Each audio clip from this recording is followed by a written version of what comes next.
नौकरानी और रत्न वाले राजकुमार। बहुत समय पहले उत्तर पूर्व की पहाड़ियों के बीच एक विशाल साम्राज्य था, ध्रुवानगर। ये राज्य अपनी शान, कला और न्यायप्रिय राजा अधिवंश के लिए प्रसिद्ध था। लेकिन हर चमकते महल की दीवारों के पीछे कुछ छिपे सच भी होते हैं। कभी कभी ऐसे सच जिन्हें किसी गरीब, किसी अनजान, किसी तुच्छ दिखने वाले व्यक्ति की सादगी ही उजागर कर पाती है। हमारी कहानी ऐसे ही एक अनसुने जीवन से शुरू होती है। एक नौकरानी अनाया सिर्फ 17 साल की थी। गोरी नहीं थी, अमीर नहीं थी, न राजकुमारी जैसी चाल, लेकिन उसकी आंखों में गजब की गहराई थी, जैसे किसी ने उसके दिल पर बहुत दर्द लिखा हो और उसने मुस्कुराकर सब मिटा दिया हो। अनाया तंग गलियों में बने एक छोटे मिट्टी के घर में अपनी माँ के साथ रहती थी। उसकी माँ बीमार रहती थी, इसलिए अनाया छोटी उम्र से ही राजमहल में नौकरानी का काम करती थी। वो महल के रसोई घर में बर्तन धोती, मंजिलों पर फर्श साफ करती, रानियों की पायलें चमकाती। लोग उसे देखकर अक्सर कहते, ए लड़की जल्दी कर, राजघराने की नौकरानी को हवा क्यों लग रही है? वो सिर झुकाकर जी अभी करती हूँ कह देती। उसकी आदत थी कोई गलत बोले भी तो जवाब नहीं देना, मानो उसके अंदर कोई चुपचाप फूल खिलता हो जिसे किसी के कठोर शब्दों से फर्क नहीं पड़ता हो। लेकिन अनाया का दिल वो चाहकर भी एक चीज नहीं रोक पाती थी, सपने देखना। रात को जब सब सो जाते, वो छोटी खिड़की से महल की चहारदीवारी के पार विशाल आकाश देखती। क्या मेरी जिंदगी में भी कभी रोशनी आएगी? क्या कोई ऐसा आएगा जो मुझे मेरे नाम से पुकारे? नौकरानी कहकर नहीं, वो इस उम्मीद पर कभी हंसती कभी रो देती। दूसरी तरफ महल के ऊपरी हिस्से में एक अलग ही दुनिया थी, जहाँ रहता था ध्रुवानगर का उत्तराधिकारी राजकुमार अरविंद। 22 वर्ष की उम्र, चेहरा तेजस्वी, आवाज में आत्मविश्वास और दिल में अद्भुत करुणा। राजा ने उसे बचपन से सिखाया था, राजा तलवार से नहीं न्याय से बड़ा होता है। इसलिए अरविंद हर सुबह सैनिकों के अभ्यास से पहले गरीबों की समस्याओं की सूची पढ़ता। उसने अपना आधा समय जनता की शिकायतें सुनने में लगाया था। लेकिन राज्य में एक समस्या ऐसी थी जिसे वो हल नहीं कर पा रहा था। महल के अंदर की राजनीति, दरबारियों की चालबाजियां, सत्ता की भूख। उसके विश्वसनीय लोग कम थे और जिन पर राज्य का नियंत्रण था वही लोग संभावित खतरा भी थे। इसलिए अरविंद अक्सर सोचता, इस महल में कौन सच में मेरा है? उसके उत्तर उसे नहीं मिलते थे। उस रात महल में जोरदार तूफान था, हवाएं भेड़ियों की तरह चिल्ला रही थीं। रानियों के कमरे की सफाई के लिए अनाया को देर तक काम करना पड़ गया था। जब वो बाहर निकली, गलियारे में सिर्फ दीपकों की हल्की डगमगाती लौ थी। उसी समय दूर के आमदार वाले कक्ष से किसी के चीखने की आवाज आई, चोरी चोरी हो गई है। अनाया डरते डरते उधर दौड़ी। वहां रानी माँ के अत्यंत कीमती चीजों का कक्ष था। एक दरबारी चौंक कर चिल्ला रहा था, रानी माँ का सबसे अनमोल नीलम रत्न गायब है। हंगामा मच गया, सैनिक इधर उधर दौड़े। कुछ ही मिनटों में राजकुमार अरविंद भी वहां पहुंचा। कौन आया था यहाँ? उसने गंभीर आवाज में पूछा। दरबारी ने इधर उधर देखकर कहा, हमेशा की तरह इस हिस्से में रात में सिर्फ नौकरानियां ही आती जाती हैं। और उसकी नजर ठहर गई अनाया पर। वो कांपते हुए बोली, मैंने कुछ नहीं लिया। लेकिन किसी ने उसकी बात नहीं सुनी। उसके साधारण कपड़ों, गरीबी और नौकरानी होने के नाते उसके लिए फैसला पहले ही सुना दिया गया था। सैनिकों ने आगे बढ़कर कहा, हमें इसकी तलाशी लेनी होगी। अनाया की आंखों में आंसू आ गए। मैंने सच में कुछ नहीं किया। अरविंद कुछ कह पाता, उससे पहले तेज हवा चली। शायद खिड़की की दहलीज से कुछ गिरा, एक छोटा कपड़ा, और उसी कपड़े से नीलम रत्न घूमता हुआ बाहर निकला। सैनिकों ने रत्न उठाया और पूरा गलियारा चिल्लाया, रत्न इसके पास था। अनाया डर से जम गई, वो बोल भी ना पाई। लेकिन उसी पल अरविंद ने जोर से कहा, रुको। उसने रत्न उठाया, उसे ध्यान से देखा और फिर अनाया की आंखों में झांक कर बोला, तुम कह रही हो कि तुमने नहीं लिया, क्या तुम सच बोल रही हो? अनाया ने रोते रोते कहा, हाँ महाराज, मैं झूठ नहीं बोलती। केवल मेरी गरीबी मेरी सच्चाई को छोटा ना कर दे। उसकी आवाज कांप रही थी, लेकिन उसकी आंखों में एक चमक थी जो अरविंद ने पहले किसी नौकरानी में नहीं देखी थी। अरविंद ने सबकी तरफ मुड़कर कहा, इस लड़की को जेल नहीं ले जाया जाएगा। सब हैरान। लेकिन महाराज, रत्न इसके पास मिला है, दरबारी चिल्लाया। अरविंद ने कहा, रत्न चोरी हुआ और ये इतनी आसानी से एक नौकरानी के पास गिर पड़ा। बहुत सुविधाजनक लगता है। सच हमेशा आसान नहीं होता और मैं सच खोजूंगा। वो अनाया के पास आया और गंभीर आवाज में बोला, तुम कल सुबह मेरे सामने आओगी, मैं खुद पूछताछ करूंगा। अगर तुम निर्दोष हो तो तुम्हारी सच्चाई को कोई आंच नहीं आएगी। अनाया आश्चर्य में कांपते हुए, जी महाराज। अरविंद ने आदेश दिया, अभी के लिए इसे रानियों के पूर्व कक्ष में नजर बंद करो, कोई इसे हाथ भी न लगाए। कल सच सामने आएगा। ये पहला मौका था जब किसी राजघराने के सदस्य ने अनाया को सिर्फ नौकरानी नहीं, एक इंसान समझकर देखा था। लेकिन उसे पता नहीं था, ये रात उसकी जिंदगी का सबसे कठिन, सबसे खूबसूरत, सबसे बड़ा मोड़ बनने वाली थी। अनाया को सैनिकों ने पूर्वी कक्ष में ले जाया। ये महल का हिस्सा था जहां गलती करने वाले नौकरों को रखा जाता था। न जेल पर जेल जैसी खामोशी। कक्ष बड़ा था लेकिन खिड़कियां ऊंची। दीपक की रोशनी दूर से जैसी कांप रही थी। अनाया एक कोने में बैठ गई। उसके हाथ कांप रहे थे, दिल सूख रहा था। मैंने तो कुछ किया ही नहीं, फिर यह सब मेरे साथ ही क्यों? उसके मन में बचपन की यादें आई, जब पिता चल बसे थे, माँ बीमार पड़ी और छोटी अनाया ने काम शुरू किया था। हर बार भगवान मेरी परीक्षा क्यों लेता है, उसने धीरे से कहा। लेकिन फिर उसने आंखें बंद की, लंबी सांस ली। नहीं, हारना नहीं है। अगर मैं सच में निर्दोष हूँ तो सच अपनी राह ढूंढ ही लेगा। उसी समय दूर से उठा हल्की पदचाप। अनाया चौकी, सोचा सैनिक होगा, लेकिन वो राजकुमार अरविंद था। वो कक्ष में दाखिल हुआ, लंबी तलवार पट्टी उसके धड़ के साथ झूलती और चेहरे पर गंभीरता। अनाया ने तुरंत सिर झुका लिया। अरविंद कुछ सेकंड उसे देखते रहे, जैसे उसकी आंखों के अंदर छिपे सच को पढ़ने की कोशिश कर रहे हों। डरो मत, मैं तुम्हें सजा देने नहीं आया हूँ, मैं सच जानने आया हूँ। अनाया की पलकों से आंसू ढुलक पड़े। महाराज, मैंने रत्न नहीं लिया, मैं किसी की चीज को हाथ भी नहीं लगाती। अरविंद ने उसकी आंखों में देखा। क्या तुम ये कसम ले सकती हो कि तुमने चोरी नहीं की? अनाया ने बिना पलक झपके कहा। मैं अपने पिता की कसम खाती हूँ, मेरी आत्मा पर दाग लगेगा, पर मैं झूठ नहीं बोलूंगी। अरविंद का दिल कांप उठा। उसने ऐसा आत्मविश्वास, ऐसी मासूमियत बहुत कम लोगों में देखी थी। ठीक है, वो बोले, कल सुबह मैं तुम्हें दरबार में पेश करूंगा, वहां तुम्हें अपना पक्ष रखने का पूरा हक मिलेगा। और फिर उन्होंने एक लाइन कही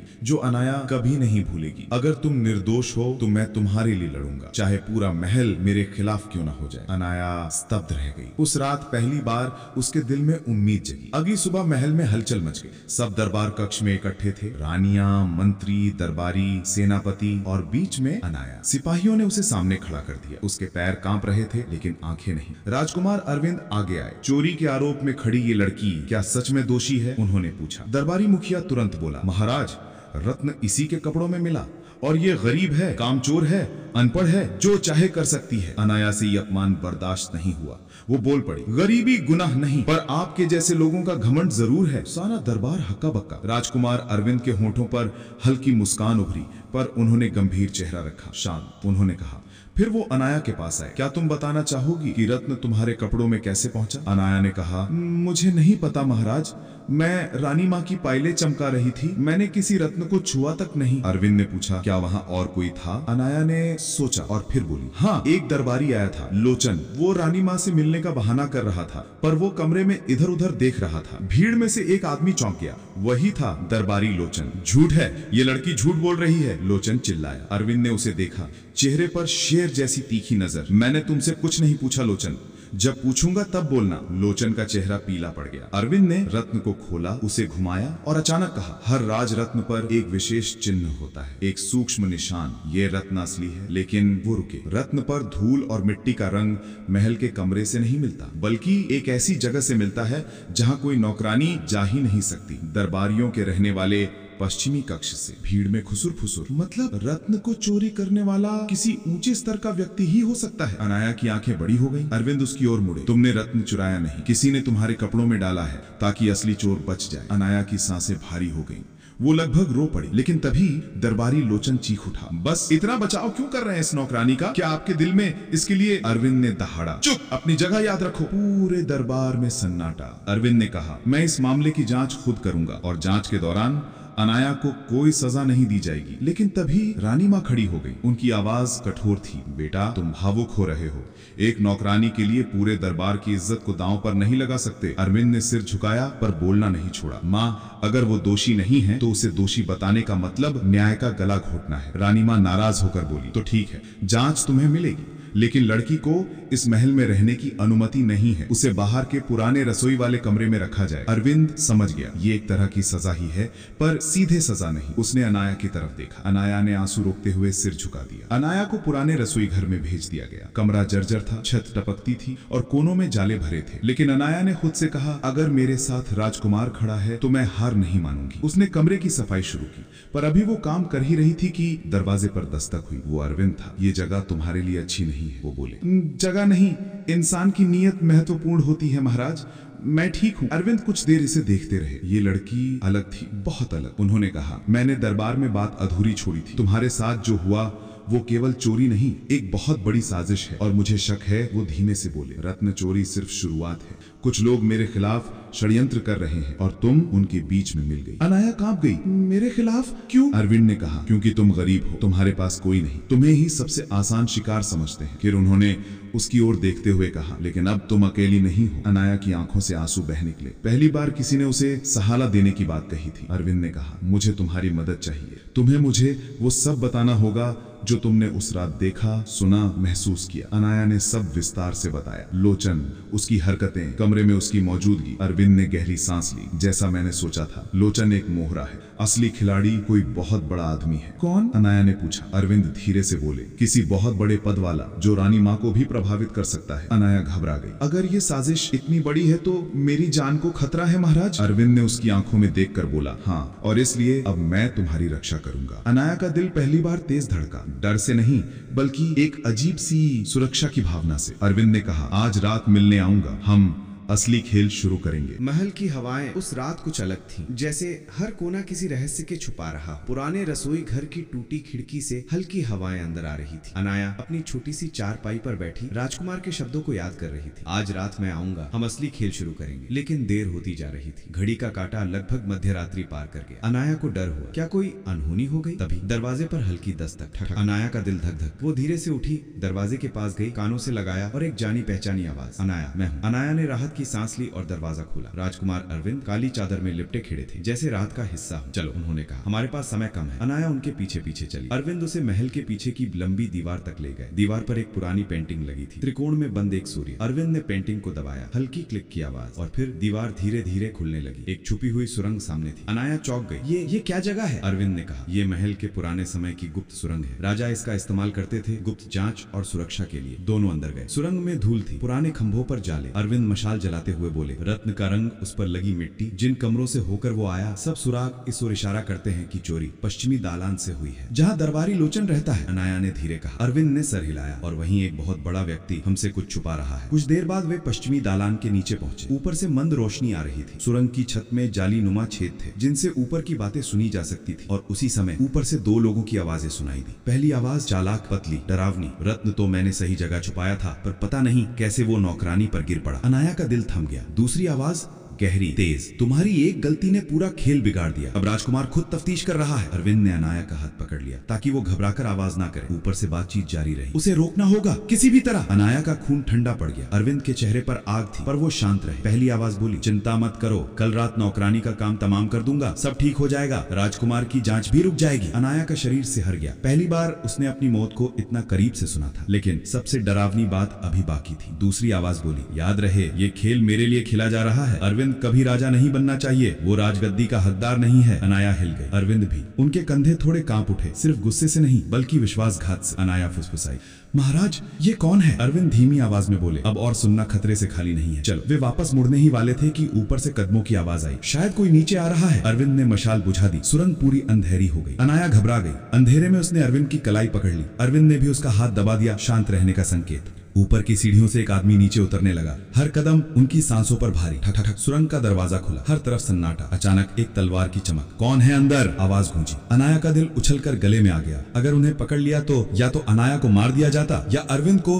राजद्रोही घोषित कर दिया जाता। आदमी धीरे धीरे सुरंग में अंदर आया। उसकी छारा पास आ रही थी। 5 कदम, 4 कदम, 3 कदम। अनाया की सांसें कांप रही थी। उसकी उंगलियां अरविंद की कलाई को दबा रही थी। अरविंद ने उसका हाथ अपनी हथेली में पूरा पकड़ लिया, जैसे कह रहे हों, मैं हूं, डरना मत। आदमी अब एकदम सामने, उसे बस दोनों को एक झटके में पकड़ना था। अरविंद ने अचानक अनाया को बाहों में खींचकर सुरंग की दाईं वद्रे मौजूद एक गुप्त गड्ढे में धकेल दिया। दोनों अंधेरे में छुप गए। आदमी उन्हें आधे हाथ की दूरी पर टटोलता रहा, पर दिखाई कुछ नहीं दिया। आखिरकार वो गाली देता हुआ वापस लौट गया। कुछ देर बाद अरविंद ने अनाया की ओर देखा। उसकी सांसें तेज थी, चेहरा डर से सफेद। अरविंद ने धीमी आवाज में पूछा, तुम ठीक हो? अनाया पहली बार उनकी आंखों में देखी। उन आंखों में शक्ति, सुरक्षा और एक अजीब सी नरमी थी। अनाया फुसफुसाई, अगर आप नहीं होते मैं आज बाहर ही जाती। अरविंद ने कहा, जब तक मैं हूँ तुम्हें कोई छू भी नहीं सकता। उस पल अनाया के भीतर कुछ पिघल गया। जब वे सुरंग से बाहर निकले, आसमान में सुबह का पहला उजाला उभर रहा था। अनाया चलते चलते बोली, महाराज वे लोग आपको राजा बनने नहीं देना चाहते। अरविंद रुके, उनकी आवाज भारी। हाँ, मेरे अपने ही मेरे खिलाफ है। अनाया ने उनके पास जाकर कहा, मैं आपके साथ हूँ महाराज, जो भी हो मैं सच उगार करने में आपकी मदद करूंगी। राजकुमार ने पहली बार अनाया का चेहरा ध्यान से देखा। उसमें डर नहीं था, सच्चाई थी, हिम्मत थी और एक अजीब सी चमक जो किसी साधारण नौकरानी में नहीं होती। अरविंद के मन में एक नया एहसास जन्म ले रहा था, पर वो खुद उससे अनजान थे।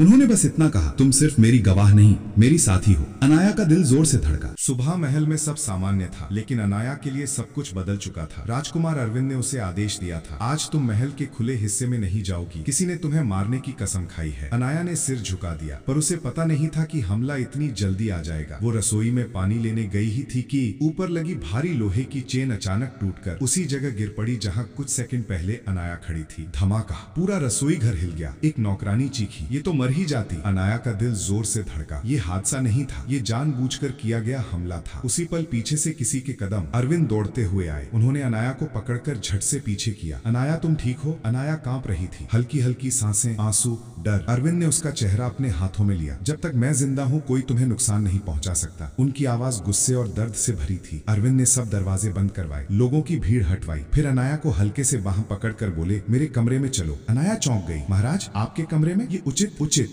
तुम्हारी जान मुश्किल में है और इससे सुरक्षित जगह महल में कोई नहीं, अरविंद ने तड़क कर कहा। अनाया कुछ कह नहीं पाई। वे दोनों राजकुमार के निजी कक्ष में पहुंचे, जहां कोई नौकर भी आसानी से नहीं जा सकता था। कमरा बहुत बड़ा था, राजसी और चमकदार। दीवारों पर रत्न जड़े तलवारें, चंद्रमा जैसी सफेद चादरें और खिड़की से आती सुबह की नीली रोशनी। अनाया हिचकिचाते हुए बोली, मैं यहाँ सोऊंगी? अरविंद उसकी आंखों में देखते हुए बोले, आज रात तुम अकेली नहीं रहोगी। उनकी आवाज में आदेश नहीं, फिक्र थी। अनाया के दिल में गर्माहट सी फैल गई। अरविंद ने अपने कमरे का दरवाजा बंद किया और धीरे से बोले, कल रात की बातों ने मुझे हिला दिया है। साजिश सिर्फ रत्न की चोरी नहीं, रात से हसन पर कब्जा करने की है। अनाया समझ नहीं पा रही थी। अरविंद ने कहा, जिसने रत्न चुराया उसी ने हत्या की योजना बनाई है और उसके पीछे कोई बड़ा है, बहुत बड़ा। क्या आपको अंदाजा है कि वो कौन हो सकता है? अनाया ने डरते हुए पूछा। अरविंद चुप रहे, उनकी आंखों में दर्द था, सालों पुराना दर्द। कुछ देर बाद उन्होंने कहा, ये आदमी महल का ही है, शायद मेरे खून का। अनाया हिल गई। महल के ही लोग, राजकुमार के अपने, उन्हें मारना चाहते थे। अनाया उनके करीब आई। महाराज, मैं जो देख सुन और समझ सकती हूँ वही सब आपकी ताकत बनेगा। मैं अंत तक आपके साथ रहूंगी। अरविंद ने पहली बार धीरे से उसका हाथ पकड़ लिया। उनका हाथ गर्म था, सुरक्षा से भरा, और उस पल दोनों के बीच कुछ बदल गया था। अगली रात अरविंद और अनाया सुरागों को जोड़ने लगे। सुबह प्रभात से लेकर सूर्यास्त तक महल में खूब हलचल रही। दरबारी, सैनिक, मंत्री, हर कोई बेचैन था। अरविंद को पता चल गया था, रत्न उसी ने चुराया था जो राजकाज के बहुत करीब है, और रात होते ही अंतिम सुराग मिला। अनाया ने देखा, दरबारी लोचन पश्चिमी दालान के कमरे में किसी गहरे नीले कपड़े वाले आदमी से गुप्त रूप से बात कर रहा है। वो नीला कपड़ा महल में सिर्फ एक ही व्यक्ति पहनता था, राजकुमार अरविंद का सौतेला चाचा यानी राज प्रतिनिधि विराज। अनाया का दिल बैठ गया। वो वही आदमी था जिसकी आवाज सुरंग में दूसरी रात सुनी थी। अरविंद राजा नहीं बन सकता, उसने कहा था। अब सब साफ था, रत्न चोरी करवाया उसने, अरविंद को रास्ते से हटवाना चाहता था, और अनाया, उसकी जांच ने सब बर्बाद कर दिया था, इसलिए वो उसे मार देना चाहता था। अरविंद ने मुट्ठियां भींच ली। विराज, तुमने मेरे पिता के विश्वास को भी धोखा दिया। उस रात महल में अचानक अंधेरा फैल गया, सारे मशाल बुझा दिए गए थे। अनाया राजकुमार के कमरे में थी। वो चिंतित होकर बोली, महाराज, ये अंधेरा कैसे? अरविंद ने तलवार निकाली। हम पर हमला होने वाला है। अचानक खिड़की का पर्दा फट गया। 4 नकाबपोश आदमी अंदर कूदे, तलवारों के साथ। अनाया चीखी। एक ने सीधा उसकी तरफ वार किया। अरविंद ने झपट कर अनाया को पीछे किया और तलवार रोक ली। टन टनाटन, कमरा लड़ाई की आवाजों से भर गया। अरविंद एक एक कर हमलावरों को गिरा रहे थे, पर उनमें से एक चुपचाप पीछे से आया और अनाया के गले पर छुरा मारने ही वाला था। अनाया! अरविंद ने पूरी ताकत से हमलावर को उछालकर दीवार से पटका, पर इस प्रक्रिया में उनके हाथ पर गहरा कट लग गया, खून बहने लगा। अनाया दौड़कर अरविंद के पास आई। महाराज, आप घायल हो गए। अरविंद दर्द सहते हुए बोले, मैं ठीक हूँ, पर तुम नहीं मर सकती। उनकी आवाज में उम्मीद, डर और। सुबह होते ही अरविंद ने विराज को दरबार में बुलाया। महल के सारे मंत्री, सैनिक मौजूद थे। विराज खड़ा था, शांत लेकिन घबराया हुआ। अरविंद ने कहा, तुमने रत्न चुराया, तुमने मेरी हत्या की योजना बनाई, तुमने नौकरानी पर हमला करवाया, क्या तुम इन सब से इनकार करते हो? विराज ने आंखें घुमाई। सबूत कहाँ है? अरविंद ने इशारा किया। अनाया आगे आई और उसने वो गुप्त नक्शा पेश किया जो उसने विराज के कमरे से पाया था। विराज का चेहरा उतर गया। अरविंद गरजे, तुमने राजा बनने की लालच में राज्य, पिता और परिवार सबको धोखा दिया। सैनिकों ने विराज को पकड़ लिया। वो चिल्लाता रहा, ये नौकरानी सब बर्बाद कर रही है, इसे खत्म कर देना चाहिए था। अरविंद ने तलवार निकालकर कहा, अगर अनाया को कोई नुकसान पहुंचा तो मैं खुद तुम्हारी हत्या कर दूंगा। पूरा दरबार थर्रा गया। अनाया निशब्द, हैरान और भावुक थी। उस शाम अरविंद ने अनाया को महल की सबसे ऊंची छत पर बुलाया। हवा में ठंडक थी, आसमान गुलाबी नारंगी। अनाया धीरे से बोली, महाराज, मेरा काम तो बस आपकी मदद करना था। अरविंद मुस्कुराए, तुमने मेरी जान बचाई, मेरे राज्य को बचाया। मेरा सच में कोई साथी नहीं था, पर तुम आई, बिना किसी लालच के। अनाया ने जमीन देखी। मैं तो बस एक नौकरानी हूँ। अरविंद ने उसकी ठुड्डी पकड़कर हल्के से ऊपर उठाई। मेरे लिए नहीं, मेरे लिए तुम वही हो जिसने मेरे दिल को पहली बार धड़काया। अनाया की आंखें भर आईं। महाराज, मैं। अरविंद ने उसका हाथ पकड़ लिया। अनाया, अगर तुम चाहो तो मैं चाहता हूं कि तुम मेरी जीवन संगिनी बनो। अनाया के होंठ कांप गए। उसकी आंखों से आंसू बह निकले। मैं आपके साथ रहना चाहती हूँ। अरविंद ने उसे धीरे से अपनी बाहों में ले लिया। नीचे पूरा महल घंटी बजाकर उनकी जीत और सच्चाई का स्वागत कर रहा था। छत पर राजकुमार और नौकरानी जिंदगी के नए अध्याय में कदम रख रहे थे। धन्यवाद दोस्तों, ऐसी नई कहानियां सुनने के लिए हमारी चैनल द डिफरेंट स्टोरी में जुड़े रहें और लाइक, सब्सक्राइब, बेल दबा के रखें और शेयर करना मत भूलना। आपका दिन शुभ हो।